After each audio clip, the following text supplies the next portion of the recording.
এটি হচ্ছে মকরমপুর রহনপুর রেল সেতু, বাংলাদেশের শেষ বর্ডার। তো এই নদী দেখেন কি অবস্থা।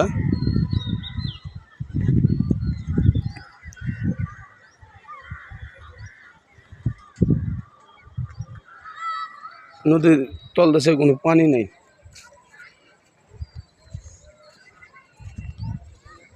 আগে এই নদীতে কত পানি ছিল, এনে নামতে ভয় লাগতো, বিকট শব্দ। এখন সেই সুউচ্চ পাহাড়টা দেখেন কি অবস্থা, পাহাড় হেরছে সব নদীর ভাঙন।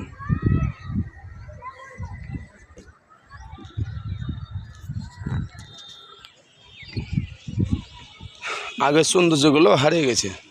একসময় এনে বিকট পানি ছিল, পানির যে জলধারা, যেটা ওই ঘাই ঘুরে আর কি বলি,